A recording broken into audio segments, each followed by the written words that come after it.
Olá, caros alunos do módulo Integrador 2. Como eu prometi, eu trouxe aqui, por meio desse vídeo, a síntese do caso clínico que estivemos desvendando, discutindo nas últimas semanas do nosso módulo Integrador 2. Então, eu vou apresentar de maneira concisa os principais aspectos do que discutimos, né, revisitando o que tivemos nas nossas reuniões presenciais, e um dos aspectos importantes que eu busquei que vocês desenvolvessem foi o aprendizado do que, do que sejam hipóteses clínicas em diferentes níveis, no aprendizado do raciocínio clínico. Então, temos o nível anatômico, ou topográfico, o nível sindrômico e o nível etiológico. E essa elaboração de hipóteses clínicas desempenha um papel crucial no desenvolvimento dessas habilidades de raciocínio clínico, principalmente no início, nos primeiros contatos com a clínica.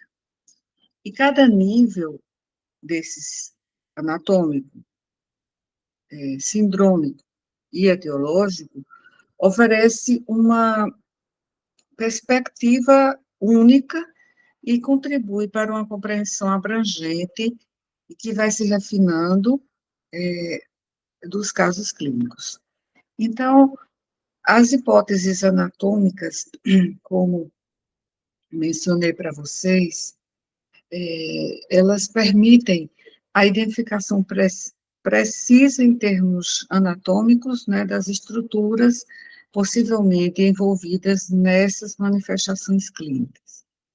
E também facilitam a correlação entre sintomas e regiões anatômicas e assim auxiliam na formulação de diagnósticos diferenciais. Então, depois apresentamos para vocês as hipóteses sindrômicas, que fornecem uma visão geral dos sintomas e sinais e permitem a compreensão de um quadro clínico em uma síndrome específica. A síndrome clínica é um conjunto de sinais e sintomas que aparecem, que se manifestam conjuntamente em um paciente, mas esse conjunto de sinais e sintomas ainda não é um diagnóstico etiológico. Essa síndrome pode ser resultado de várias causas. Então, esse é o segundo nível de hipóteses diagnósticas clínicas, que é a hipótese diagnóstica sindrômica, como comentamos nessas últimas reuniões. E as hipóteses etiológicas, essas hipóteses já foram traçadas na nossa penúltima aula, e que também já constituiu o diagnóstico diferencial do estudo do caso clínico que temos em tela, o nosso primeiro caso clínico. Então, as hipóteses etiológicas direcionam a busca por causas subjacentes às manifestações clínicas, promovendo uma abordagem mais específica, mais voltada para a própria causa. Então, se a hipótese diagnóstica anatômica indica mais ou menos a região, o sistema, o órgão, os órgãos comprometidos, a hipótese sindrômica mostra as alterações na fisiologia, ou seja, as alterações fisiopatológicas que dão origem aos sintomas. A hipótese etiológica é a hipótese, digamos assim, mais, de um nível de complexidade maior, porque você já está pensando mais especificamente no que está causando a doença, ou qual seria a doença, e a partir daí passaremos para a delimitação, né, de uma hipótese diagnóstica principal, os diagnósticos diferenciais, e, se for possível, ou se for o caso, hipóteses de diagnóstico secundário. E como eu disse a vocês, um dos princípios do raciocínio clínico é o de que, quando o paciente é jovem e não tem muitos problemas, né, na sua história psicossocial, socioeconômica, então, geralmente, a gente sempre pensa, mesmo que haja vários sintomas, a gente pensa que uma mesma etiologia, uma mesma causa está levando àquele quadro sindrômico. Quando o paciente é idoso, então a gente já costuma pensar que mesmo várias manifestações clínicas ou uma síndrome com uma constelação de sinais e sintomas pode ser devida a mais de uma etiologia. Então, porque o idoso apresenta multimorbidade, na maioria dos casos. Então, a gente vai seguir com, pedimos para que vocês fossem nesse passo a passo, eu até escrevi aqui no dia da nossa aula, nesse desvendar, né, desvendar o enigma do paciente em situação de rua, e com um quadro clínico complexo, não só clínico, né, mas socioeconômico. Bem, então, a partir do momento que tivemos um diagnóstico, uma hipótese de diagnóstico principal, primária, e seria a mais importante, a mais provável, também em termos probabilísticos, então, a partir daí, vamos pensar no diagnóstico diferencial. Então, esse pensar no diagnóstico diferencial ajuda os estudantes a construir diagnósticos que vão aos poucos, né, se tornando mais abrangentes e refinados.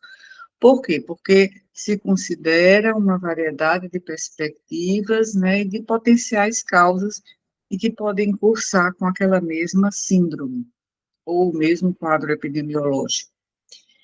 Então, um aspecto também que eu busquei que fosse tomado nesse caso clínico foi o da integração do conhecimento.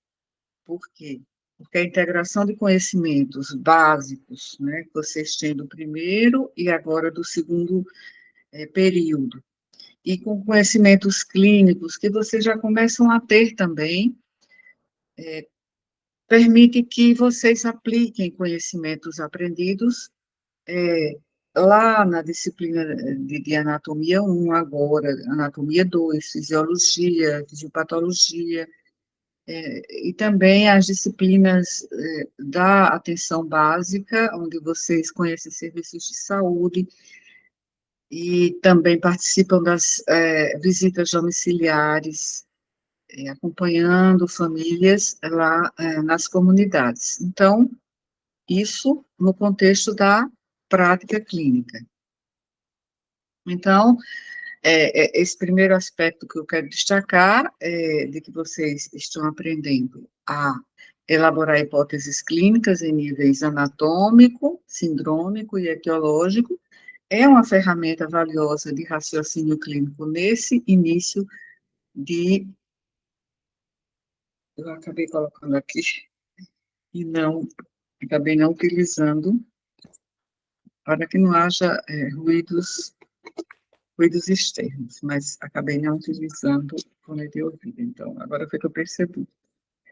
Então, como eu dizia, essa uma ferramenta que fornece uma estrutura organizada e abrangente para análise e discussão dos casos clínicos complexos. Então, eu vou passar aqui, o caso clínico, inicialmente, eu apresentei para vocês na nossa primeira aula, mas vou passar toda a parte inicial em que discutimos os objetivos e a metodologia do nosso módulo. Pronto, aqui está o caso clínico daquele nosso primeiro encontro. Bem, então, vou fazer uma síntese, né, para que não fique tão extenso. Então, trata-se de um paciente do sexo masculino, de 30 anos, desempregado, procedente da cidade de João Pessoa, e que apresenta um aumento progressivo de tumorações cervicais, como aqui já está mostrando no diapositivo. Então, porque aqui, certo? Então, ele apresenta aumento progressivo de tumorações cervicais bilateralmente, febre, sudorese noturna, tosse produtiva, náuseas, anorexia, diarreia, falta de ar e significativa perda de peso nos últimos 6 meses. E a linfadenopatia cervical, inicialmente indolor, aumentou consideravelmente nos últimos 2 meses antes da internação dele.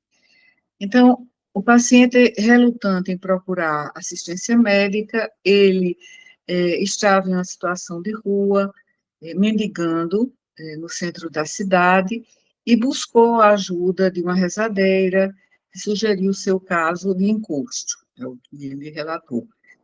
E ele tinha sido demitido recentemente, e ele foi encaminhado ao hospital após ter tonturas e mal-estar. Então, os antecedentes, o histórico dele revela hábitos prejudiciais à saúde, incluindo consumo de álcool por 20 anos, meia garrafa de cachaça diariamente, pelo menos no período em que ele ainda não estava desempregado, ainda não estava em situação de rua, e tabagismo por 25 anos. Então, o paciente admite o uso de heroína por 15 anos, e abuso de crack há 2 anos. E no caso da heroína, ele disse que havia compartilhamento de seringas. E, além disso, ele possui antecedentes de violência doméstica, o que resultou em uma prisão anterior, violência doméstica em relação à sua companheira. Ele é casado, tem 3 filhos, estudou até o 2º ano fundamental, e está enfrentando ameaças de ser expulso da casa. Ele já não está na casa com a família, e a esposa que sustenta a família como diarista.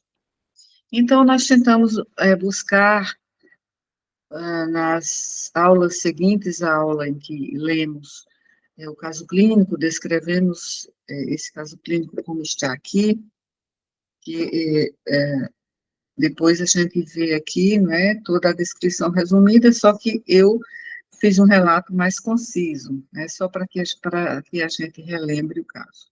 Aqui está o exame físico do paciente. Então, o paciente com estado geral muito comprometido, com essa linfadenomegalia importante na região cervical bilateralmente, com sinais importantes de desnutrição. Então, vocês podem ver aqui, esses sinais de depleção, né, de redução importante do tecido celular subcutâneo, e também de hipotrofia muscular. Veja, só para relembrarmos, porque já mostrei no nosso primeiro encontro, aqui temos a as clavículas bem salientes, o gradil costal também bem aparente, a hipotrofia muscular nos braços do paciente, a face não aparece, mas ele apresenta uma face hipocrática, e isso está, quer dizer, põe de forma manifesta, né, um quadro de desnutrição proteico-calórica bem evidente. E nós, numa abordagem integrada, em que tentamos integrar com os conhecimentos prévios que vocês têm de anatomia, fisiologia, ética, médica e também o conhecimento de serviços de saúde, destacando a importância de integrar conhecimentos básicos, como anatomia e fisiologia, e como eu citei antes, também ética, imunologia, fisiopatologia, com os conhecimentos clínicos que são ainda muito incipientes, no caso de vocês no segundo período, para que a gente pudesse compreender qual é a fisiopatologia subjacente a essa linfadenomegalia importante e também aos outros sintomas apresentados, como essa perda de peso altamente significativa, e também que ele não soube referir em quanto tempo, mas a perda foi bastante significativa, ele estimou em mais ou menos 30 quilos a perda de peso, e também tosse produtiva, febre, com calafrios e diarreia também, até que apresentou tonturas, desmaio e foi levado ao hospital.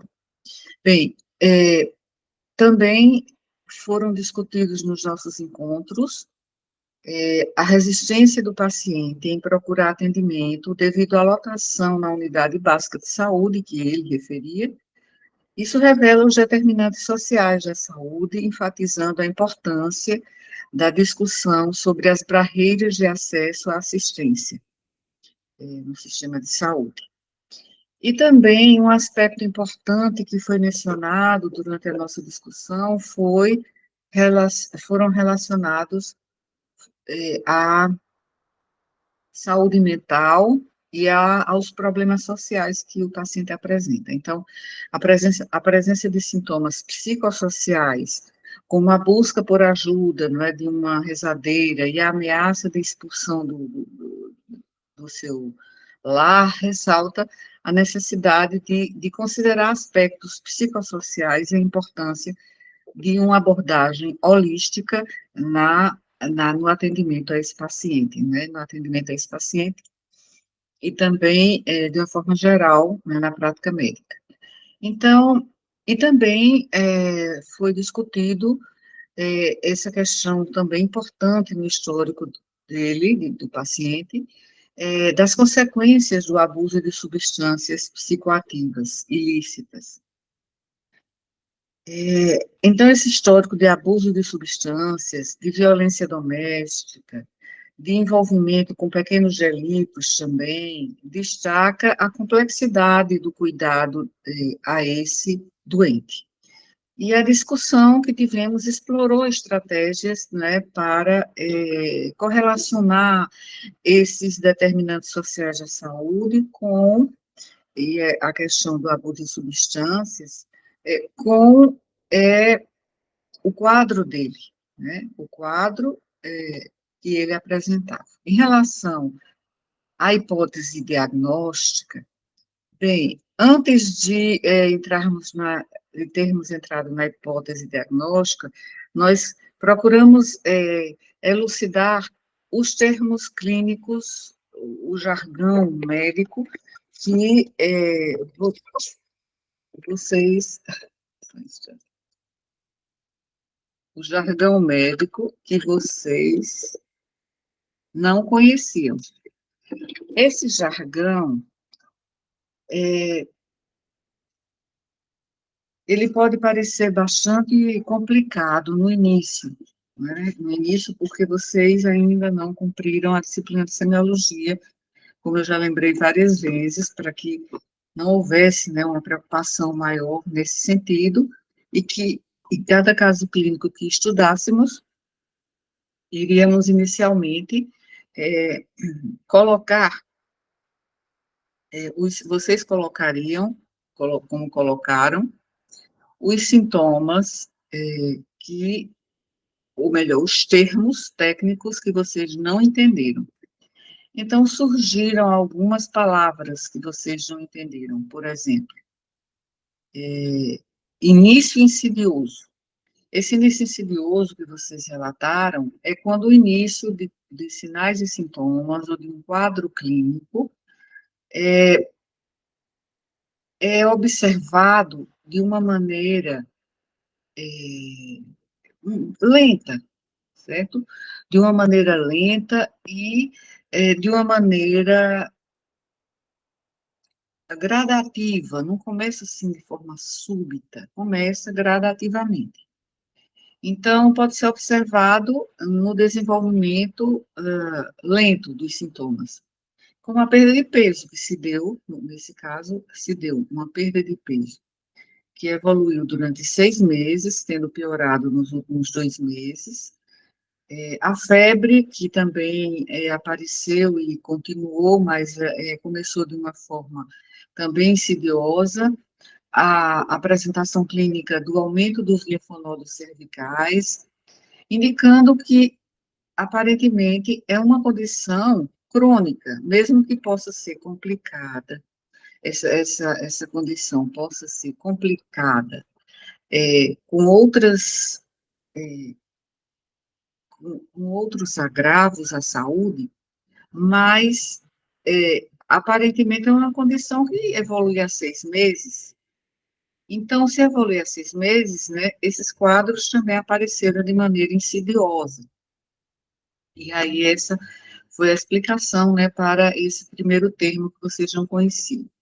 Outra expressão que vocês não conheciam foi a de fáscias hipocrática. Então, fáscias hipocrática refere-se à fisionomia modificada pela doença. E no caso da fáscias hipocrática, é, é a expressão facial característica de pessoas com condições bem graves, aquelas condições que levam a uma síndrome de consumo orgânico importante. Então, é um paciente que tem os olhos encovados, tem os malares bem salientes, não tem a bola gordurosa de bichar, e tem um rosto que lembra uma face de uma doença avançada, né, que levou a um quadro de consumo orgânico importante. Então, outro termo que também foi perguntado e surgiu, né, nessa fase em que tentamos entender os termos, né, vocês entendessem os termos que ainda não conheciam, foi a pergunta sobre a diferença que havia entre anorexia e sarcopenia, né? Então, esse é um paciente que inicialmente apresentou o que chama muita atenção, no caso, além da linfadenopatia, é essa perda de peso com este quadro de desnutrição acentuada, né, que a gente chamamos de caquexia. Então, vocês perguntaram qual a diferença entre sarcopenia e caquexia. Então, a sarcopenia, como eu expliquei no dia do nosso encontro, é a perda progressiva e generalizada de massa e de função muscular. Então, por muito tempo, a sarcopenia esteve associada somente à progressiva perda muscular associada ao envelhecimento, mas as definições mais atuais ampliaram esse escopo, incluindo menções à função muscular e não só à hipotrofia muscular. Independentemente do contexto, os quadros de sarcopenia estão associados a uma maior incidência de declínio funcional e maior incidência de mortalidade. Então, a caquexia, por outro lado, é uma síndrome metabólica multissistêmica, associada a um catabolismo importante no organismo, e que tem uma doença de base. Então, a caquexia é uma síndrome, que na verdade é chamada de síndrome anorexia-caquexia. Então, há uma constante elevação da demanda metabólica basal por energia, o que não é compensado pelo aumento da ingestão, né, de nutrientes, de calorias, né, e demais nutrientes, e isso faz com que vá havendo uma perda progressiva e continuada de peso.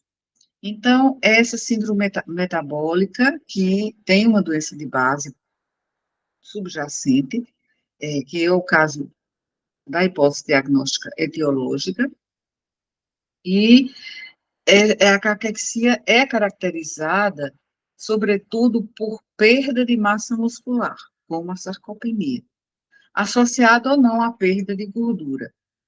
Então, com isso, os pacientes que sofrem com o problema apresentado, dessa perda de peso acentuada, tem um quadro fisiopatológico ou seja, que está na base desse quadro metabólico, ou melhor, desse quadro catabólico, é um processo inflamatório, uma reação inflamatória sistêmica. E essa reação inflamatória sistêmica é um quadro de inflamação, né, e associada à liberação de citocinas pró-inflamatórias. Então, a caquexia é uma síndrome. A sarcopenia é uma perda de massa muscular e de função muscular. Já a caquexia é uma síndrome que se acompanha de perda de peso não intencional de, no mínimo, 5% nos últimos 6 meses. E a constatação da redução dessa força muscular. Então, o paciente apresenta um baixo índice de massa magra, fadiga, anorexia e também alterações bioquímicas importantes, né, com marcadores inflamatórios e redução na albumina plasmática, por exemplo. Outro termo que não era conhecido de vocês foi a xerose cutânea, ou xerodermia, que o paciente apresentava também. Eu acabei não falando aqui nessa síntese que eu relatei, para não estender demais. Aqui é o nosso resumo, né, do que temos até agora discutido, nesse caso clínico. Então, a xerose cutânea, o xeroderma, é a pele seca, é o ressecamento da pele que fica seca e áspera. Então, geralmente a pele tem uma deficiência de hidrolipídios e fisiopatologicamente aquela estrutura da camada córnea é modificada e existem também anormalidades na queratinização. E também o metabolismo da água se altera. Então, uma das causas de xerose cutânea ou xerodermia é deficiência vitamínica, doenças malignas, distúrbios alimentares, insuficiências orgânicas, como insuficiência renal crônica, por exemplo. Então, esse foi outro termo que vocês não conheciam, passaram a conhecer por meio da discussão desse caso clínico. Depois, nós passamos, depois de elucidar os termos e expressões não conhecidas, então nós passamos para, na aula seguinte, a definir quais eram os problemas do paciente. Não falamos em sinais e sintomas, nem em diagnóstico. Quais são os problemas que o paciente tem, que podem ser clínicos ou socioeconômicos, psicossociais? Então, o primeiro que surgiu foi alcoolismo, que o paciente apresenta. Então, o alcoolismo é um fator de risco significativo, associado a diversos comprometimentos orgânicos, incluindo cirrose hepática, sarcopenia mesmo, e também pode contribuir para a situação que esse paciente vivencia, que é a situação de rua e também de desintegração familiar. Outro problema colocado por vocês, né, quando eu abri para a apresentação, para um brainstorm, né, uma tempestade de ideias sobre problemas do paciente a partir do relato do caso, então surgiu a questão de situação de rua. Então, a situação de rua está relacionada a diversos fatores, incluindo o desemprego, né, que o desemprego contribuiu para isso, o alcoolismo, a drogadição, a disfunção familiar, influenciando muito a saúde física e mental do paciente. E outra questão colocada por vocês outro problema, foi se aqui acabamos passando aqui, eu vou passando, precisando aqui, vemos já isso aqui, né, o exame físico geral foi esse, né, que eu vou comentar, exame físico aí. Então, déficit do autocuidado, aqui foi quando terminamos. Do autocuidado, então, claro, o paciente, ele é alcoolista, ele é drogadito, ele está numa situação de rua, está caquético, então isso indica a necessidade, né, de um apoio social para esse paciente, né? Então, é um paciente que perdeu a autonomia. E o tabagismo, né? Então, a própria epidemiologia do paciente é bastante conturbada, em termos positivos, né, positivos no sentido de presença, né, de determinantes sociais da saúde aí, que nós já lembramos, quer dizer, vocês colocaram, eu estou lembrando aqui da nossa discussão.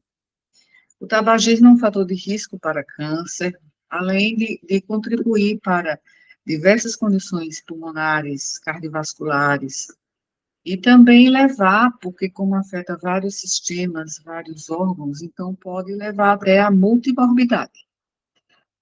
Outro problema surgido na discussão que vocês se levantaram foi a drogadição. Então, a drogadição é um problema tão complexo da nossa sociedade e que pode contribuir para várias complicações, incluindo o aumento do risco de infecções, né, via compartilhamento de seringas e, portanto, a possibilidade de contato com sangue contaminado e transmissão de doenças por meio do sangue, comprometimento da saúde mental e também o risco de multimorbidade, assim como acontece com o alcoolismo e o etilismo. Outro problema que vocês apontaram, já que aqui eu estou fazendo a síntese tanto do caso clínico quanto da discussão que nós tivemos ao longo de vários encontros, é a família disfuncional. Então, a família disfuncional impacta negativamente no apoio emocional, prático, material, social, desse paciente, influenciando nas decisões de autocuidado e também até na busca de assistência à saúde, de um serviço de saúde. Então, outra questão surgida foi o risco biológico, né, que está associado também com essa questão do compartilhamento de seringas. Então, o risco biológico é associado ao consumo de drogas, substâncias psicoativas, venosas, ilícitas, Também a práticas sexuais de risco, né? Porque eu não falei na síntese, mas esse paciente também se negou na história, no momento da história dele, a compartilhar informações, né, com a equipe de saúde no hospital sobre a sua vida sexual. Então, é um momento aqui em que ele coloca, ele aqui foi demitido há 2 meses, então, que ele perdeu mais ou menos uns 30 quilos, né, aqui está, e também ele tem 3 filhos, e quanto à história sexual, ele não quis, eu lembro bem desse detalhe, mas eu não falei eu não falei aqui, pronto. Ele preferiu não falar sobre a sua vida sexual, sobre os antecedentes sexuais, aqui está. Preferiu não falar sobre antecedentes sexuais. Pronto. Vou deixar aqui no início, na capa, né, da nossa apresentação aqui. Bem, então, o risco biológico, né, associado, um risco elevado de transmissão de infecções por meio de seringas, né, tanto o HIV, o vírus da imunodeficiência humana, como também hepatites B e C, então podem ser transmitidas, principalmente essas doenças, por meio do compartilhamento de seringas, principalmente no que ele referiu na história. A promiscuidade sexual, né, então não se sabe se ele teve comportamento de risco associado à transmissão de infecções sexualmente transmissíveis, enfatizando também a necessidade, né, de pensar numa possibilidade de outras doenças, outras infecções sexualmente transmissíveis, como sífilis, gonorreia, e outras. Bem, ele tem uma lesão de pele pruriginosa, hiperpigmentada, né, então surgiu a ideia também na nossa discussão, da possibilidade de câncer de pele. E o câncer de pele pode estar relacionado ao tabagismo, à exposição solar crônica, né, porque ele ultimamente está vivendo na rua, indicando a necessidade, né, de se pensar também nessa possibilidade. Cirrose foi outro termo que apareceu, né, que já seria um diagnóstico, mas quando a gente fala em problemas, a gente está falando em problemas e que podem ser diagnósticos ou não. Então, a cirrose é associada ao alcoolismo crônico, e é uma condição grave que pode levar a uma série de complicações sistêmicas, e essa desnutrição que o paciente apresenta um quadro de caquexia, desnutrição proteico-calórica grave. Então, foi mencionado também a AIDS, né, porque, especialmente em contextos de risco biológico, e o paciente com diarreia, com tosse produtiva, febre, essa perda de peso importante, também era para aparecer também essa hipótese, esse problema, né, como nesse brainstorming de problemas que o paciente apresentou. E essa linfadenomegalia que ele apresenta no pescoço, né, que chama a atenção. Então, isso indica um problema importante ali no quadro do paciente e indica um possível envolvimento linfático, podendo ter origem infecciosa, neoplásica ou imunológica, e sendo necessário, né, pensar nessa possibilidade de câncer afetando os linfonodos ou infecção afetando esses linfonodos, levando à linfadenomegalia. Bem, pensou-se que esse paciente, ainda que jovem, possa possuir uma multimorbidade. Então, porque a coexistência de múltiplas condições patológicas crônicas, que é comum em pacientes com histórico de alcoolismo, de tabagismo, de drogadição, a situação de rua. Então, isso exige um pensamento, um raciocínio clínico integrado. Então, no nosso encontro seguinte, a gente pensou em definir bem a hipótese diagnóstica, inicialmente topográfica, né, e se pensou em um comprometimento linfático, imunológico, e também surgiu a hipótese de um comprometimento respiratório, porque ele estava com falta de ar, com dispneia, né, estava com tosse produtiva. Se pensou também no comprometimento do trato gastrointestinal por causa da diarreia.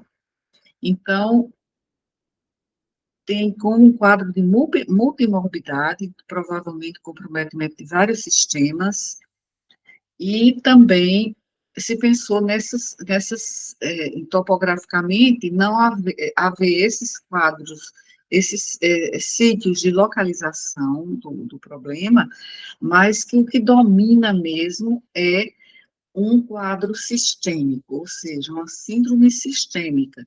Nesse caso, uma síndrome sistêmica, provavelmente, a gente poderia incluir em dois tópicos: a síndrome anorexia-caquexia, que é uma hipótese diagnóstica sindrômica, e a síndrome uma síndrome infecciosa sistêmica. Então, essas duas síndromes.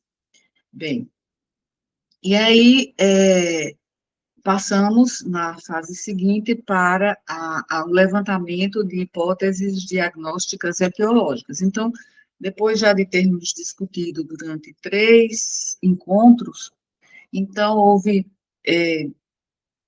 a hipótese, né, diagnóstica primeira que surgiu foi a de AIDS, HIV/AIDS, hepatite B, C e cirrose complicada, ou causada, cirrose causada pelo alcoolismo, ou causada pela hepatite B ou C, ou associada, esses dois fatores associados levando a um quadro de cirrose. E também surgiu a hipótese de linfoma. Linfoma por quê? Por causa dessa linfadenomegalia cervical importante, por causa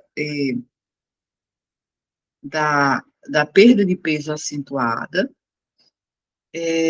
da febre, desse quadro também multissistêmico, né, que pode ser um quadro associado também à neoplasia. Então, se pensou na neoplasia, principalmente linfoma. Então, seguindo, né, depois dessas hipóteses, né, veio que já aconteceu como a hipótese principal e já o diagnóstico diferencial. Então, a hipótese principal, HIV/AIDS, com infecções oportunistas, tanto a diarreia quanto o quadro pulmonar.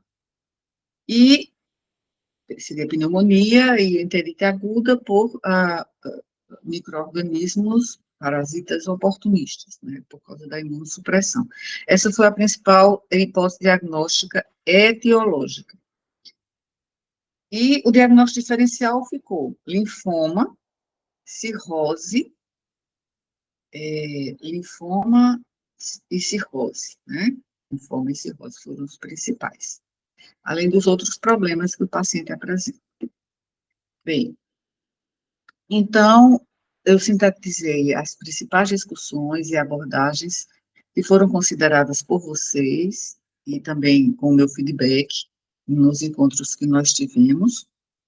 E no último encontro surgiu uma questão importantíssima, que não tinha aparecido ainda,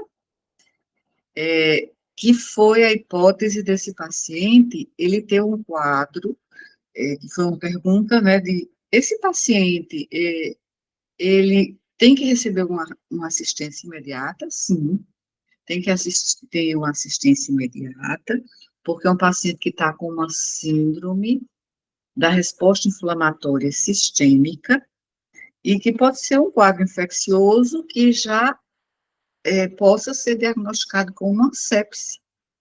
Aqui no exame físico, que passei também, ele estava bem perfundido, a pressão arterial estava conservada quando ele foi admitido no hospital. Mas, assim, ele pode evoluir, se for uma sepse, para um choque séptico. Então, ele tem um quadro infeccioso, inflamatório sistêmico. Isso não há dúvida, do ponto de vista fisiopatológico. Então, surgiu a ideia, esse paciente pode estar com sepsis, né? Então, é um paciente que é um paciente de UTI, de uma unidade de tratamento intensivo. Então, eu sintetizei as principais discussões e abordagens consideradas, destacando diferentes perspectivas, e a linha de raciocínio desenvolvida. Então, eu apresento aqui também as conclusões preliminares alcançadas até esse momento, e porque o quadro clínico, ele revela uma situação bem complexa, de um paciente que tem muitos sintomas e sinais, né? Então, todo o quadro que ele apresenta mostra um comprometimento grave do seu estado geral, a face hipocrática, a xerose cutânea, né? Então, todos esses sinais e sintomas que foram relatados são altamente importantes e mostram que o paciente tem um quadro grave, crônico, mas que se agudizou. Bem, a questão hemodinâmica, então eu vou passar aqui, vou voltar aqui ao exame físico, que eu disse que eu não mostrei aqui, quer dizer, mostrei para vocês na aula, mas, deixa eu passar aqui. Eu não mostrei, não falei aqui quando eu sintetizei o caso clínico, e aqui é nossos slides do nosso primeiro encontro. Eu vou para o exame físico aqui para a gente relembrar. Exame físico. Então, eu coloquei só os sinais, os achados do exame físico inicial, que é a ectoscopia. Não falei do exame físico dos pulmões, do abdômen, de outras partes do corpo, só o geral. Então, aqui, podemos notar, né, que o paciente tem uma febre de 35,5 graus Celsius, tem uma perda significativa de peso, ele está apresentando 52 quilos, e isso, com uma altura de 1,70 m, são indicadores de um estado de caquexia. E esses sinais, outros sinais, por exemplo, como a pressão arterial, aqui a pressão arterial e também o pulso, isso já nos sugere um quadro, né, hemodinâmico. Então, ele, aparentemente, aí, nesse momento, ele está compensado hemodinamicamente, porque também ele tem uma perfusão periférica, aqui, perfusão periférica preservada, né? Agora, tem uma palidez de 3 cruzes para 4, né, que já apresentamos anteriormente. Aqui, 3 cruzes para 4, a sua palidez aqui.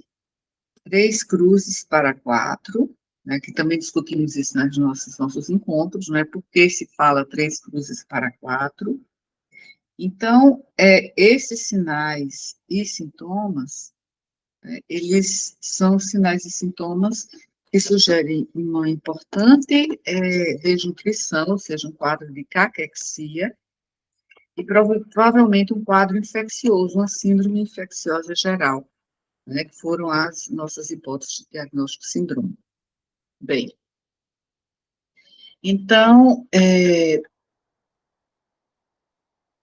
agradeço muito a participação de vocês, foi excelente, eu acho que foi muito participativa, vocês se engajaram, né, nesse caso clínico, apesar de termos tido alguns problemas por ser um curso, né, que foi organizado assim, de última hora, porque, como vocês sabem, foi uma questão mais contingencial, né, já ainda decorrente da questão da pandemia, mas, assim, essa discussão foi importante, e a discussão de casos clínicos desempenha, assim, um papel fundamental no aprendizado do estudante de medicina. Isso proporciona também uma abordagem que associa, integra a teoria com a prática e vai além do simples estudo da teoria isoladamente. Então, essa metodologia de estudo de caso clínico sempre foi, para mim, uma das principais metodologias ativas e que apresenta assim, diversas vantagens e contribui significativamente para a formação clínica de vocês, né? Então, esse nosso módulo integrador, 2, né, fazem essa integração do conhecimento. Então, vocês integraram aí com conhecimentos, aplicando, né, conhecimentos adquiridos em disciplinas básicas, né, de anatomia, de fisiologia, de bioquímica, de patologia, de imunologia, e imunologia ainda vai ser no terceiro período. Então, isso cria uma compreensão holística, né, do paciente. E também, o desenvolvimento do raciocínio clínico começa, assim, do básico. É claro que, como eu disse a vocês, eu trouxe um caso clínico complexo para começar, né, porque eu poderia ter trazido o caso mais simples, mas como estamos iniciando o desenvolvimento do raciocínio clínico, eu quis já apresentar de cara um quadro que, por sua complexidade, exigiria muito pensamento crítico, né? E ao enfrentar situações complexas, vocês são desafiados a desenvolver habilidades de raciocínio clínico. Então, com análise de sintomas, do exame físico, a formulação de hipóteses diagnósticas, o brainstorming sobre os problemas, o diagnóstico diferencial, né? Então, os casos clínicos, eles contextualizam a teoria, né? Então, é um estímulo à atitude reflexiva. Então, ao refletir sobre casos clínicos, vocês desenvolvem essa atitude e se incentiva a buscar, a pesquisar, né? Por que será que esse paciente tem esse sintoma, esse sinal? E você vai buscar a explicação, né? Então, bom, também eu acabei não falando, porque a gente também inclui os exames complementares. Quando a gente levanta as hipóteses de diagnóstico anatômico, sindrômico e etiológico, diagnóstico diferencial, depois dos problemas e da elucidação dos termos que vocês não conheciam, então, é preciso, assim, solicitar exames. A gente tem hipóteses diagnósticas, mas vamos solicitar exames complementares para confirmar ou não as nossas hipóteses. E também descartar o diagnóstico diferencial, as hipóteses de diagnóstico diferencial que levantamos. Então, isso vai desenvolver a capacidade de vocês de analisar, de interpretar essas informações do paciente, e esse é um processo que vai se aprimorando à medida que vocês vão avançando no curso, né? E uma questão que eu queria deixar bem clara, e que eu acho que não discutimos muito, embora eu tenha enviado o material para vocês lerem, é a fisiopatologia, né? Porque compreender os mecanismos subjacentes a todo esse quadro do paciente é essencial, né? Você vai relacionar as alterações nas funções normais do organismo e vai associar as manifestações clínicas que o paciente apresenta.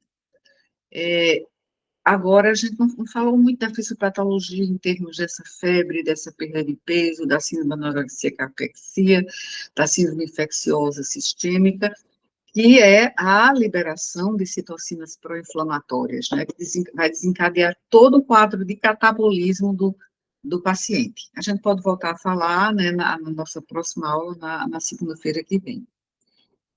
Então, Eu também não falei, porque, embora se entender a fisiopatologia seja essencial, mas vocês ainda não pagaram a imunologia, que é só no terceiro período, né? Mas já estão pagando epidemiologia, e vocês aplicaram também conhecimentos de epidemiologia, né? Que fornece ferramentas necessárias para entender, né, a distribuição, os determinantes dos agravos à saúde, e essa disciplina que não sei, vocês estão pagando agora, né? Que é fundamental também. E as questões psicossociais também, né? A questão, né, é, é, a questão mental, né, a questão psicossocial do paciente, e é a integração desses diferentes aspectos que fazem com que a gente chegue a uma hipótese diagnóstica. Bem, os exames complementares, aqui deixa-me ver, os exames complementares que vocês solicitaram, né? Vocês solicitaram, é, claro, inicialmente exames inespecíficos, só solicitaram hemograma, mas coagulograma. O Gabriel solicitou hemograma e coagulograma, eu coloquei aqui as anotações para não esquecer. Também vocês pediram exames gerais, como exames de fezes, né? O paciente tem um quadro de diarreia já protraída, né, prolongada. Sumário de urina, porque o quadro infeccioso, o foco pode estar no sistema urinário. Luiz pediu a função hepática, enzimas hepáticas, bilirrubinas total e frações. E eu sugeri, quando ele falou isso, também pedir a dosagem da albumina sérica, outras provas de atividade inflamatória, como proteína C reativa, a própria velocidade de hemossedimentação, e o tempo e atividade de protrombina, que já foi solicitado no coagulograma para avaliar a função renal. O paciente, se ele tem cirrose, tem uma insuficiência hepática, então esses exames de função hepática vão estar alterados. Então, o Renan pediu uma ultrassonografia de cadeias ganglionares cervicais, porque uma hipótese que eu acabei não falando aqui, que surgiu, é que essa linfadenopatia seria de natureza infecciosa, né, principalmente tuberculose, né, que é a escrófula ou tuberculose ganglionar. Escrófula é um nome antigo, tuberculose ganglionar. E também pode ser linfoma. Então, uma ultrassonografia cervical, isso a princípio, né, também,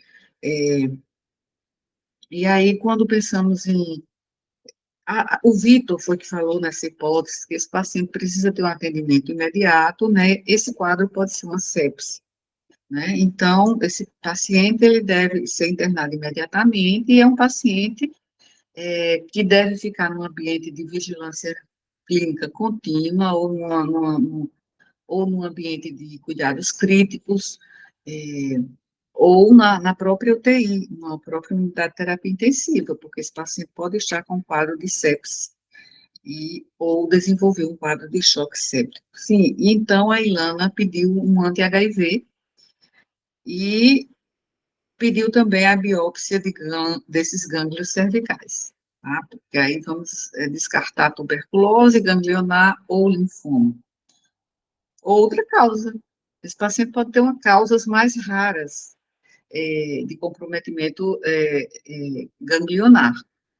Então, a gente tem que pensar também, a gente pensa, primeiro, esse é um outro princípio do raciocínio clínico. Primeiro, pensamos em hipóteses diagnósticas que são mais prevalentes, que são mais comuns na nossa comunidade.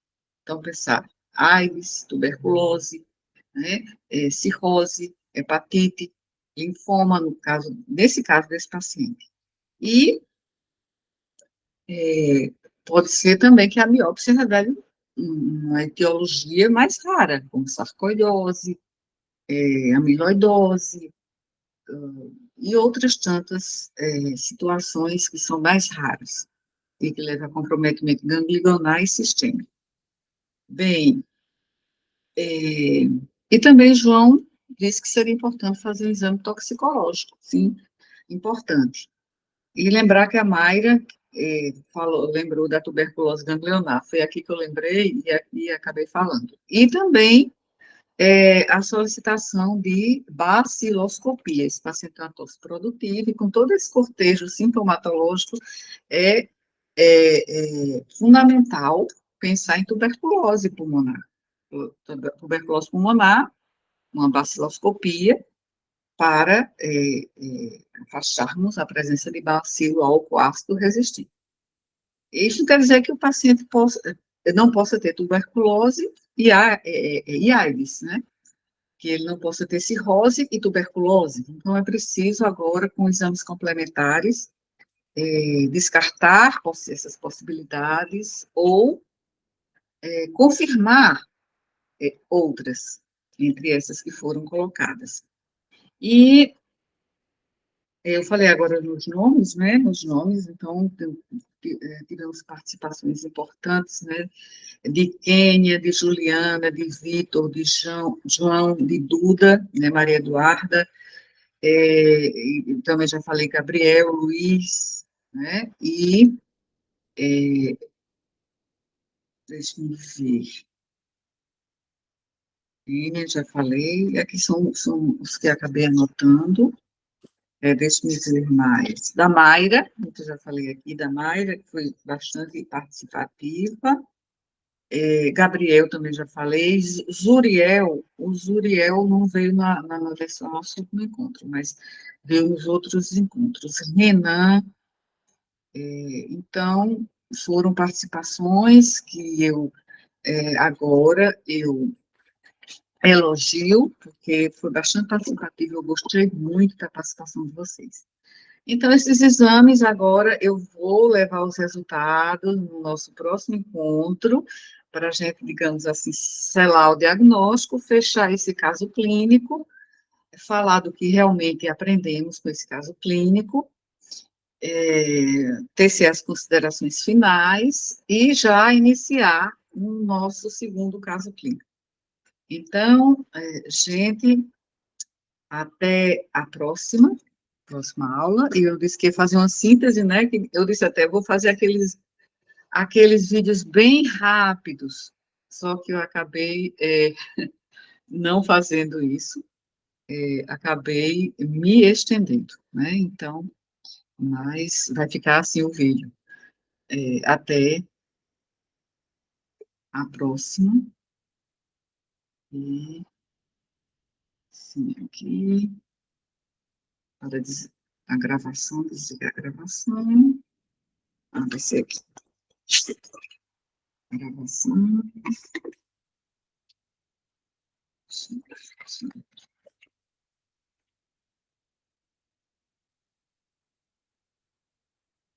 para a gravação. Então, até lá, gente, até segunda-feira, tá?